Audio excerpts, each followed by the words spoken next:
Welcome to நெத்தி சுவை விருந்து.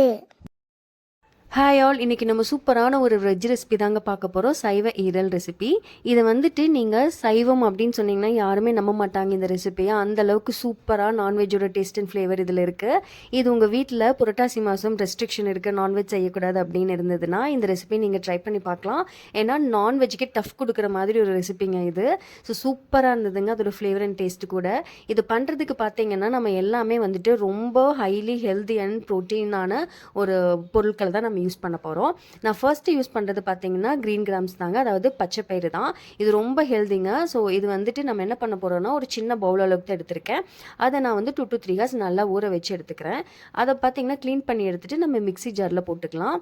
அதுக்கப்புறமா நான் காரத்துக்காக ஒரு பச்சை மிளகு ஆட் பண்ணுறேன், கொஞ்சம் சீரகம் ஆட் பண்ணுறேன், அதுக்கப்புறமா கொஞ்சம் மிளகு ஆட் பண்ணிக்கிறேன். உங்கள் டேஸ்ட்டுக்கு தகுந்த மாதிரி நீங்கள் உப்பு ஆட் பண்ணிக்கோங்க. இது எல்லாத்தையுமே நல்லா இந்த மாதிரி மிக்சியில் போட்டு அரைச்சி எடுத்துக்கோங்க. ரொம்ப தண்ணி விட்டுற வேணாம். இந்த மாதிரி ஒரு சின்ன பாத்திரத்தில் நான் வந்துட்டு ஆயில் ஆட் பண்ணிவிட்டு நம்ம அரைச்சி வச்சிருக்க பேட்டரியும் நான் சேர்த்துட்டேன். இதை வந்து நான் இன்றைக்கி குக்கரில் தாங்க வேக வைக்க போகிறேன். ஸோ இந்த மாதிரி ஒரு சின்ன ஸ்டாண்ட் வச்சுட்டு அது மேலே வச்சுருங்க. நீங்கள் இட்லி பாத்திரத்தில் கூட நீங்கள் வந்து வேக வச்சுக்கலாம். அதுவும் வந்துட்டு உங்களுக்கு நல்லாயிருக்கும். உங்களுக்கு சின்ன சின்ன க்யூப்ஸாக தான் நம்ம கட் பண்ணோம், அதனால் எந்த ஷேப்பில் இருந்தாலும் பிரச்சனை இல்லை. இப்போ பாருங்கள் நல்லா வெந்துருச்சு. ஸோ இப்போ நம்ம என்ன பண்ணலான்னா இது வந்துட்டு சைட்லலாம் உங்களுக்கு வந்து ரொம்ப ஒட்டியிருக்கும். என்ன தான் நம்ம வந்து ஆயில் ஆட் பண்ணாலுமே அது அவ்வளோ சீக்கிரம் வந்துட்டு நம்ம போட்டதையுமே கீழே விழுகாது. ஸோ அதனால் நீங்கள் கத்தி வச்சு நல்லா இந்த மாதிரி எடுத்து விட்டுருங்க. ஸோ இந்த மாதிரி கொஞ்சம் தட்டணும் நீங்கள், அப்போ தான் அது வந்து கீழே விழுகும். ஏன்னா நம்ம க்யூப்ஸாக நம்ம கட் பண்ணுறதுக்கு உங்களுக்கு நல்லா ஷேப்பாக இருந்ததுன்னா நம்ம நினச்ச மாதிரி ஷேப்பில் கட் பண்ணிக்கலாம். இப்போ பாருங்கள் நான் ஆல்ரெடி கட் பண்ணிட்டேன், விழுகலைன்னதுங்கையும் இடையில வந்து நான் ஒரு கத்தி வச்சு நான் கட் பண்ணிட்டனால இப்படி இருக்குது. இப்போ பாருங்கள் கட் பண்ணுறப்பவே நல்லா கேக் மாதிரி சூப்பராக இருக்குங்க. அதோட கன்சிஸ்டன்சியுமே பார்த்தீங்கன்னா நம்ம நான்வெஜ் ஈரல் எப்படி இருக்கும் அந்த மாதிரியே நல்லா இருக்குங்க. ஸோ சின்ன சின்ன க்யூப்ஸாக வந்துட்டு நம்ம கட் பண்ணுறக்கும் ரொம்ப அழகாக வருது. இப்போ நம்ம எல்லாத்தையுமே இந்த மாதிரி சின்ன சின்ன க்யூப்ஸாக கட் பண்ணிட்டோம் பார்த்தீங்களா. இப்போ பார்த்தீங்கன்னா இது நான்வெஜ் ஈரல் மாதிரியே இருக்குது. அந்தளவுக்கு நம்ம எல்லாத்தையுமே வந்து கட் பண்ணி எடுத்துட்டோம். ஸோ அடுத்தது இந்த வெஜ் ஈரலை வந்துட்டு நம்ம ஃப்ரை பண்ணி எடுக்க போகிறோம். அதுக்கு பேனில் நம்ம ஆயில் ஆட் பண்ணிக்கலாம். அதுக்கப்புறமா ஆயில் சூடாக இருந்தையுமே நான் ஸ்பைசஸ்லாம் ஆட் பண்ணுறேன். நான் வந்து இன்றைக்கி பிரியாணி லீஃப், அதுக்கப்புறம் பட்டை, சோம்பு, அதுக்கப்புறம் மிளகு கொஞ்சம் ஆட் பண்ணியிருக்கேன். நீங்கள் வேணும்னா ஏலக்காய் கூட ஆட் பண்ணிக்கலாம்.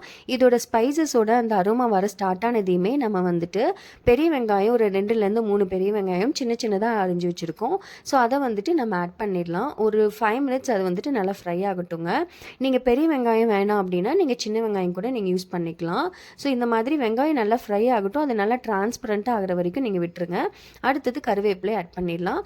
ஸோ அதுவும் ஒரு 2 மினிட்ஸ் விட்டுருங்க. அதுக்கப்புறமா வந்து பார்த்திங்கன்னா நம்ம மற்ற ஸ்பைசஸ்லாம் ஆட் பண்ணிட போகிறோம். இப்போது இஞ்சி அண்ட் பூண்டு ரெண்டுமே ஆட் பண்ண போகிறோம். இஞ்சி பார்த்திங்கன்னா நான் ஒரு துண்டு எடுத்திருக்கேன். பூண்டு பார்த்திங்கன்னா நான் 4லேருந்து 5 பல்லு நான் க்ளீன் பண்ணி எடுத்து வச்சுட்டேன். ஸோ இதோட பச்சை வாசம் போகிற வரைக்கும் நீங்கள் வந்துட்டு நல்லா ஃப்ரை பண்ணிடுங்க. இப்போ பாருங்கள் அதோட அரோமாவே நல்லா வந்துருச்சு.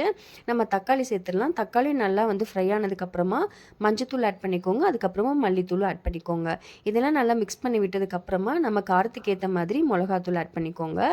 இது நல்லா மிக்ஸ் பண்ணி விட்டுட்டு நம்ம ரெடி பண்ணி வச்சுருக்கோம் இல்லைங்களா, அதையும் நம்ம ஆட் பண்ணிடலாம். அதாவது வெஜ் லிவரை ஆட் பண்ணிடலாம். ஸோ நல்லா இந்த மாதிரி மிக்ஸ் பண்ணி விட்டுருங்க. உங்களுக்கு காரம் உப்பு எல்லாமே வந்து மிக்ஸ் ஆகிற மாதிரி.